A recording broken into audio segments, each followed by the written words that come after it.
ఇంకో వేరు. ఒక ఆవిడ ఈ ఈ షేప్లో పంచిపెట్టింది కాబట్టి ఇంకో ప్లాస్టిక్ తెచ్చి మనం కూడా పంచిపెడదాం. అందులో నేను కూడా భాగమే, నేనేం తక్కువ కాదు. అది దానివల్ల అవగాహన లేకపోవడం కొంత. మెయిన్ ప్రతి ఇంటికి ఒక క్యాన్సర్ పేషెంట్ తయారవుతున్నారు. ఇదైతే ఎవ్వరు కూడా తీసేయలేండి మన జీవితాల్లోంచి. ఎప్పుడైతే ఈ ప్లాస్టిక్ వినియోగం, సింగిల్ యూస్ ప్లాస్టిక్ని మనం ఎలా మానేయాలి? ఫస్ట్ ఒక్కటి నా చిన్న రిక్వెస్ట్ ఏమంటే, ఈ రోజు నుంచి ఈ క్షణం నుంచి నేను ఒక ప్రతిజ్ఞ రాశాను. ఆ ప్రతిజ్ఞ లాస్ట్లో పిల్లల ద్వారా ఇస్తాను. ఆ ప్రతిజ్ఞ రోజు చదవండి, ఒక్క రోజు కూడా మిస్ చేయొద్దండి. నేను 2016లో రాశాను. నేను 2000 సంవత్సరం నుంచి స్ట్రిక్ట్గా సింగిల్ యూస్ ప్లాస్టిక్ వాడద్దని ప్రచారం స్టార్ట్ చేశాను. 26 సంవత్సరాలు అయింది ప్లాస్టిక్ వాడడం మానేసి. నేను అది నా మైండ్లో నేను ఫీడ్ చేసుకున్నాను. నాకు ఎవరు చెప్పలేదు నువ్వు మానేయి, ఏ టీచర్ చెప్పలేదు, ఏ పర్యావరణవేత్త చెప్పలేదు. నేనేదో న్యూస్ పేపర్ చదువుతుంటే న్యూస్ పేపర్లో వచ్చిన ఆర్టికల్, మీ చేతి సంచిలో క్యాన్సర్ భూతం, 2002లో రాశాడు ఈ ఆర్టికల్. 2000 సంవత్సరంలో క్యాన్సర్ ప్రమాదం ముంచుకొస్తుంది ప్లాస్టిక్తో ఒక ఆర్టికల్ రాశాడు. కానీ ఆచరణ మాత్రం చాలా తక్కువగా ఉంది. కాబట్టి ఇది ఒకటి చేయాలి, ఫస్ట్ స్టెప్. రెండోది, ప్లాస్టిక్లో వచ్చే జంక్ ఫుడ్ నా పిల్లలకి నేను తీసి ఇవ్వను. రెండోది, ఈ కురుకురేలు, లేస్లు ఎన్నో వచ్చేసినాయి. నెంబర్ ఆఫ్ పేర్లు చెప్పాలంటే ఒక 100 రకాల పేర్లు ఉన్నాయి, మనకి కొన్ని నోరు కూడా తెలియదు. అలాంటి ఆహార పదార్థాలు నేను తీసి ఇవ్వను నా బిడ్డలకి. ఎందుకంటే నా బిడ్డలు ఆరోగ్యంగా ఉండాలి.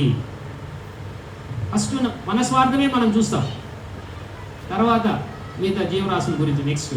కాబట్టి నా బిడ్డ ఆరోగ్యంగా ఉండాలంటే నేనే ఇంట్లో పిండి వంటలు చేసి పెట్టాలి, చిరుతిళ్ళు నేనే చేసి పెట్టాలి, రోజుకొక ఏదో ఒక వస్తువు నేను చేసి పెట్టాలి, ఇంట్లో టైం స్పెండ్ చేయాలి నా బిడ్డల కోసం, నా కోసం, నా ఆరోగ్యం కోసం అనేసి. రెండో సంగతి, ప్రకృతి వాళ్ళని కాపాడుతుంది. ప్రపంచంలోనే ఎక్కువ రోజులు జీవించింది ఎవరంటే ఋషులు. ఋషులు ఎందుకు ఎక్కువ రోజులు జీవించారంటే వాళ్ళు ప్రకృతి తగ్గట్టుగా జీవించారు, ప్రకృతిని కాపాడారు, ప్రకృతి ఆహారం తిన్నారు, ప్రకృతిలో మమేకమయ్యారు, ప్రకృతిలో జీవించారు. కాబట్టి ఉడికింది తక్కువ తిన్నారు, రా ఫుడ్ ఎక్కువ తిన్నారు, మనసు నిర్మలంగా పెట్టుకున్నారు, యోగా చేశారు, మెడిటేషన్ చేశారు, ప్రాణాయామం చేశారు, ఆసనాలు చేశారు, చెట్లు నాటారు, చెట్లతో మమేకమయ్యారు. ఇవన్నీ చేయడం వల్ల ఈ మధ్య కాలంలో ఒక అతను 120 సంవత్సరాలు వారణాసిలో, హైదరాబాద్ కూడా వచ్చారు. 120 సంవత్సరాలు జీవించి హ్యాపీగా నిద్రలని కన్ను మూసుకుని వెళ్ళిపోయాడు. పద్మశ్రీ అవార్డు వచ్చింది రీసెంట్గా, 2-3 చేస్తున్నారు. రామానుజమో ఏమో ఆయన పేరు, రామానుజుడు. 125 oldest man in the world అని మన ఇండియాలో ఉన్నాడు, వారణాసి. మనం తెలుసుకుంటే ఏమంటే హ్యాపీ, లేకపోతే బీపీ. కాబట్టి దయచేసి ఈ రోజు నుంచి దయచేసి మీ వంతుగా ప్రకృతికి సేవ చేయండి, ప్రకృతిని కాపాడండి, చెట్లను పూజించండి. కొన్ని చెట్లను, అన్ని చెట్లను కాదు. ఒక చెట్టు వల్ల క్యాన్సర్ వస్తుంది తెలుసా అండి మీకు? నేను 30,000 చెట్లు రిమూవ్ చేసినాను పోయిన సంవత్సరం. పని చేయాలి, గ్రంథంలో రాయాలి. మన గ్రంథం మనం రాసిన దాంట్లో మనం చేసింది మనమే రాసుకోవాలి, అదొక ఆనందం. దాని గురించి మళ్ళీ చెప్తాను. ఎఫిషియెంట్గా ఉండాలి, మంచి ఫ్రెండ్షిప్ ఉండాలి, గోల్ ఉండాలి. గోల్ అంటే హాకీ గోలు, ఫుట్బాల్ గోల్ కాదు. ఒక లక్ష్యం, దానికోసం పని చేయాలి, నిరంతరం పని చేయాలి. అది కష్టం వచ్చినా, నష్టం వచ్చినా, అవమానం వచ్చినా, బాధలు వచ్చినా దానికోసం నిరంతరం కొనసాగిస్తూనే ఉండాలి. గోల్ ఉండాలి. నాకు కూడా ఒక గోల్, ఒక పెద్ద పార్క్ కట్టాలి, 1,00,000 చెట్లు నాటాలి. 1,00,000 చెట్లు, నేను చనిపోయే లోపల 1,00,000 చెట్లు ఉండాలి. అది నా గోల్. పిల్లల్ని ఆదర్శంగా తయారు చేయాలి, గొప్ప పిల్లల్ని తయారు చేయాలి. ఎలాంటి గొప్ప పిల్లలు అంటే వాడు నోబెల్ ప్రైజ్ తేవాలి, అలాంటి గొప్ప పిల్లల్ని తయారు చేయాలి. ఎవరైనా కానీ అలాంటి గోల్ పెట్టుకోవాలి. ఆనెస్టీగా ఉండాలి, ఇంటెలిజెంట్ ఉండాలి. ఈ కాలం తెలివి లేకపోతే బతకలేదు. జడ్జిమెంట్, మంచి వాళ్ళకే సపోర్ట్ చేయాలి. లవ్ నేచర్నే లవ్ చేయాలి. ఎవరినంటే వాళ్ళని లవ్ చేయకూడదు. ఎవరినంటే వాళ్ళని లవ్ చేస్తే ఇంట్లో పరగ దెబ్బలు, వీధిలో చెప్పు దెబ్బలు. కైండ్ టు నేచర్ని ప్రేమించాలి, నేచర్ దగ్గర కైండ్గా ఉండాలి, మౌంటైన్స్ని కాపాడాలి,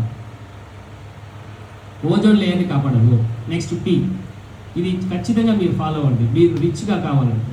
3 P's. First P pollution, poverty, population. Europe ఇదే ఫాలో అయింది. యూరోప్ ఎందుకు రిచ్గా అయింది? అమెరికా ఎందుకు రిచ్గా మారింది?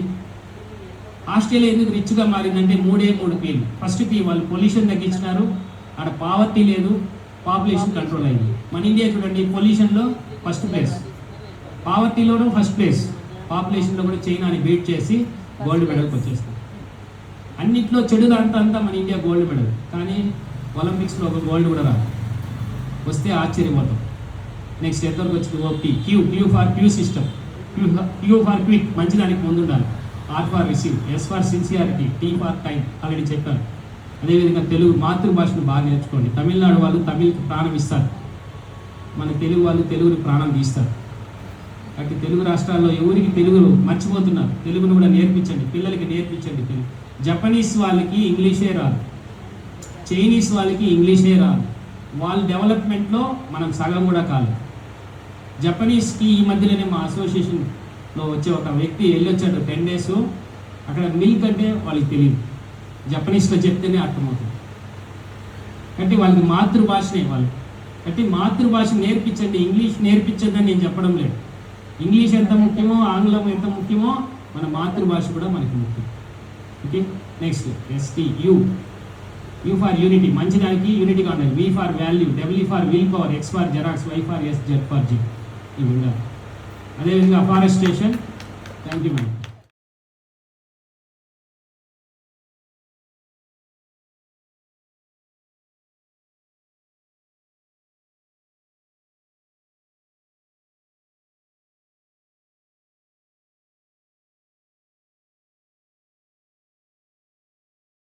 విన్నాను, మీకు షేర్ చేసుకుంటాను నేను. ఆయన ఏంటంటే ఇప్పుడు నేచర్లో చాలా పాడైపోతుంది, ఆ విషయం చాలామంది గమనించట్లేదు. ఆయన దాన్ని పర్సనల్గా ఫీల్ అయ్యి మన దేశానికి ఏదైనా చేద్దామనే ఉద్దేశంతో ఆయన చాలా పాటుపడుతున్నాడు. సో ఒక ప్లాస్టిక్ సింగిల్ యూజ్ది ఒక భూమిలోకి వెళ్ళిందంటే కొన్ని వందల సంవత్సరాలు పడుతుంది పాడేయడానికి. సో ఆ నేచర్లో అవన్నీ అది పాడైపోకుండా ఉండటం వల్ల నేచర్లో ఉండే జీవరాశులు అనేవి చాలా చచ్చిపోతున్నాయి. మనకి జీవరాశులు చాలా అవసరం నేచర్లో ఉండేవి, అవి చచ్చిపోవడం వల్ల నిన్న చచ్చిపోండి, మేము చచ్చిపోతాం, మీరు చచ్చిపోండి అనేసి అలా దయచేసి మన ప్రాంతాల్లో మనం లేదు, అదృష్టవంతులు.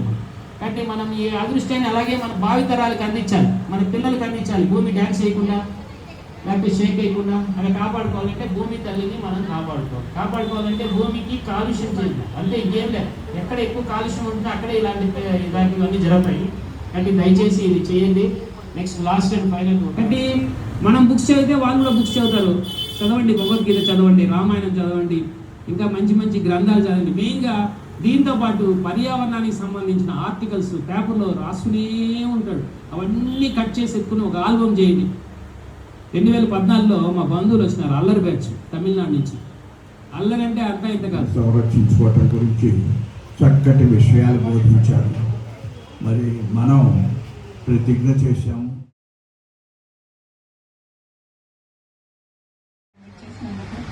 అంత దూరం నుండి వచ్చినందుకు కనీసం 20 రోజులు ఉన్నా చాలా మేడం అన్నారు. రేపు పొద్దున కూడా మా ఇంట్లో యోగా పెట్టిస్తామన్నారు. పిల్లలు కానీ ఇంట్రెస్ట్ ఉన్న వాళ్ళు వస్తే ఓకే. చిన్నగా ఇలా కూర్చుని రౌండ్గా కూర్చుంటే కూడా నేను చిన్నగా క్లోజ్ గ్రూప్లో కూడా కొంచెం బోధిస్తానని చెప్పారు. కవిత గారికి కూడా చాలా థ్యాంక్ యూ. ఈ అందరూ కేసీడబ్ల్యూఏ వెల్ఫేర్ అసోసియేషన్ అందరికీ చాలా థ్యాంక్స్ అండి.